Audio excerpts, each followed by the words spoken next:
Often teens witness their friends being subjected to disturbing dating behavior, or they witness their friends perpetrating disturbing dating behavior, but they may not know how to appropriately intervene. This video offers candid views from educators in the community health workers, and most importantly, teens. At the end of this video, there are community resources listed. Teens may be more prone to experiencing dating violence because dating is new. Teen dating violence is influenced by how teenagers view themselves, others, and relationships that they've been exposed to.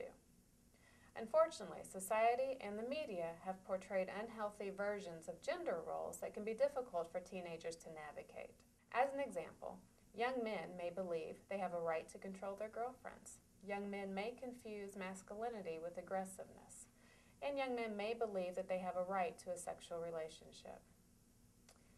Young women may also believe that they are solely responsible for fixing any problems in a relationship. They may believe that their boyfriend's jealousy or aggressiveness is romantic or proves how much their boyfriend cares about them. And young women may also believe that in order to keep a boyfriend, they must engage in sexual activity. Both young women and young men face a lot of peer pressure to behave in a certain manner while dating. There's a lot of pressure to be in a relationship and simply to be tied to somebody. It should be noted that all of this information is true for teenagers engaged in a same-sex relationship. All teenagers, regardless of who they're dating, deserve to be in a safe and respectful relationship. Teen dating violence has reached epidemic highs. Most adults are unaware of how common teen dating violence is and are ill-equipped to deal with the issue should it arise. In order to effectively address teen dating violence, we must bring the issue into the open. The hope is that more awareness will be placed on the prevention and providing teens the awareness and education to make safe decisions in their own life. Through heightened awareness and education, we can work together to eliminate dating violence and to help young men and women develop safe and respectful dating boundaries. I am the prenatal care manager here at Cole County Health Department. One of the things that I would love to share for young women is to take time to get to know you. I think that growing up, we are pressured to be so many different things, such as mothers and girlfriends and daughters, the general roles that we have, and sometimes we get lost in those roles where we forget who we are, especially before getting into any type of relationship. Take some time to get to know you, get to know the things that you enjoy, get to know the things that you like, get to know the things that you dislike, get to know what you want to do in life, just your role, get to know who you are as a woman, as a young girl, and then in your roles, get to know what type of mother you want to be, what type of wife you want to be. And if those are not things that you're ready for, just getting to know you. One of the things that I have been told that I really didn't think much about until I became an adult is sometimes saying no to others means saying yes to me. And I think that as women, it is hard for us to sometimes say no. But when you think about it, when you say no, you're only saying yes to yourself. And it's okay to say yes to me. It's okay to say yes to yourself. Make sure that you're able to do those things because it gets hard. I think that I always have this thing that society has put us women and young girls, and they've already made our lives for us. You know, we're already told that we're supposed to be wives and we're supposed to be mothers and we're supposed to be caregivers and all these things that we're supposed to be. And I think that it's really important that we first love ourselves, because if we don't love who we are and what we're doing, then there's no way that we're giving the world and all these people who rely on us everything that they need. Make sure that you do love yourself, because there's no way possible that you can love anybody else until you genuinely love yourself. And I've learned that a lot. I am a mother of 4. I had my first child at 19. Before my daughter, I met my husband in college, and oh my God, he was my everything. I forgot my favorite color. I forgot the things that I enjoyed. He was my everything.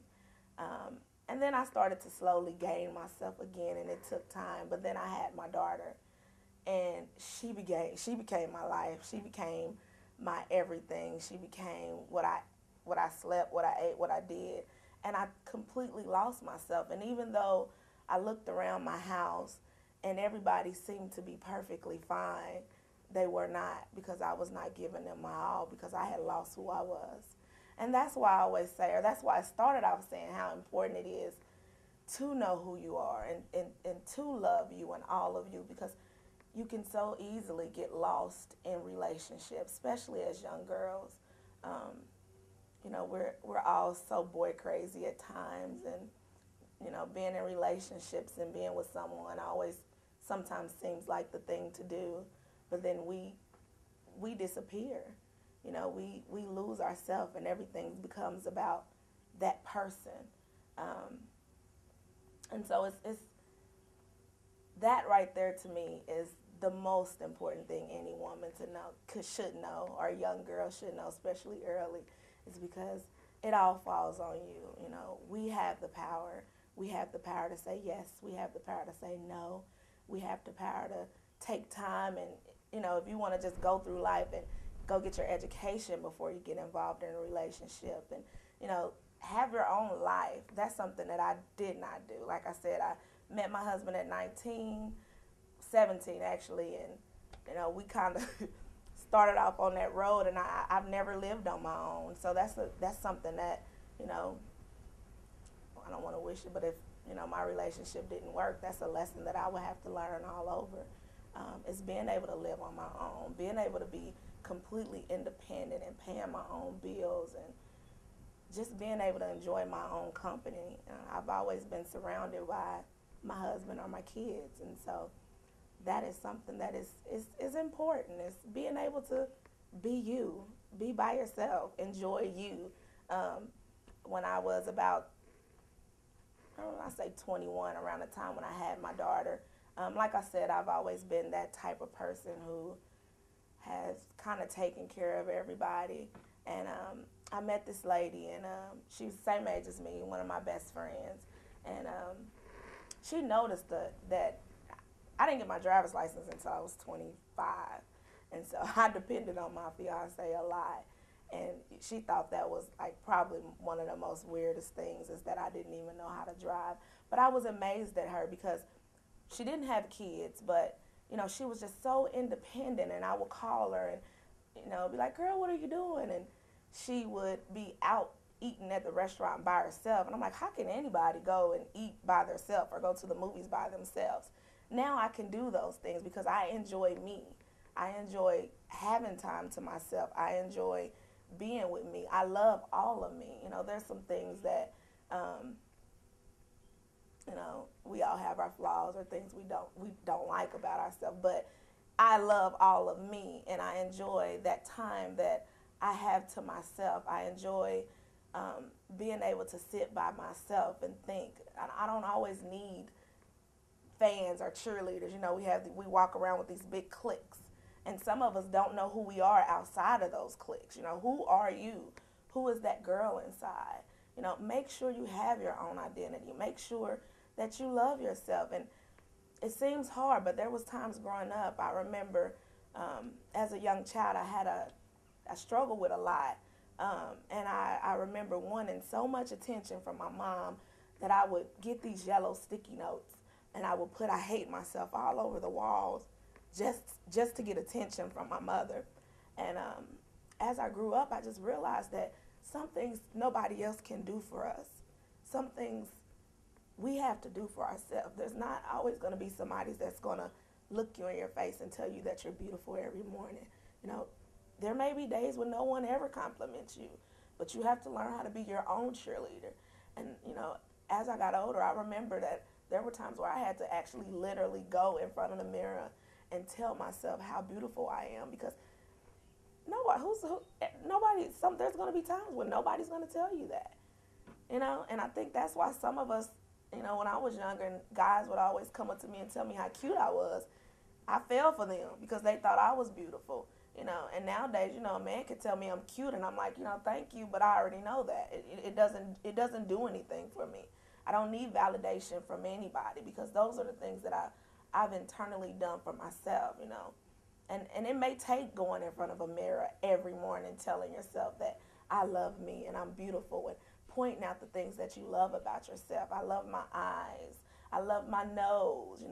I love my little fat thing up under here. I don't really love it, but I love it. It's a part of me. And so sometimes we have to be our own cheerleaders. We have to be our own support system because there's going to be times where nobody's going to look at us.